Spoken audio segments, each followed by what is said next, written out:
Okay. Thank you. Okay. Naomi?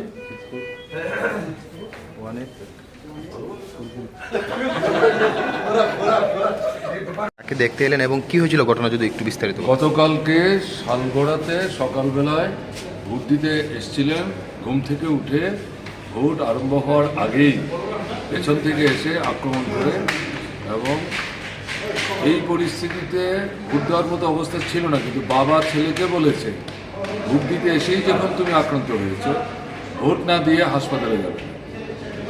Vote যখন শুরু হলো তখন সে ভোট দিল, ভোট দিয়ে এসেই ফেন্টি হয়ে গেল। তারপর তাকে সেখান থেকে নিয়ে এসছে, এবং এটা খুবই ফ্যাটাল ইনজুরি। এখন এখানকার আমাদের ডাক্তারবাবুদের হাতে পড়ায় মানে রক্ষা পেয়েছে, তাকে দেখতে আসে। কীরকম অবস্থায় রয়েছে উনি?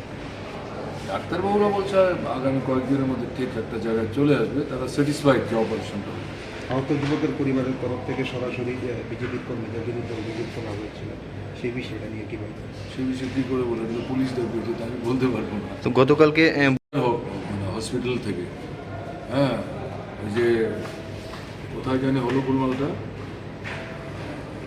ধনপুর বিধানসভা কেন্দ্রে, এরপরে যে বাজারটা, নামটা মনে আসছে না এখন, ওখানে একই ঘটনা কালকে।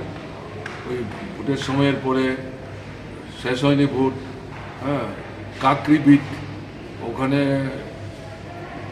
রিগিং করার জন্য রেগে এসেছিল, তো বামপন্থী ফ্রন্টের প্রার্থী তার লোকজন রেগে বাধা দেওয়ার চেষ্টা করেছে, তাদের উপরে আক্রমণ করেছে। ওটাও সিরিয়াস একটা, ওটাও কালকে রাত্রেবেলা নিয়ে এসছে, আজকে সকালে গিয়ে দেখে আসে। তো কালকে সার্বিক ভোট নিয়ে আপনার কি মানে কীরকম প্রতিক্রিয়া, কি বলবেন ভোট নিয়ে? কালকে স্টেটমেন্ট দিয়েছি, একটু বলে হ্যাঁ, এখন বলুন।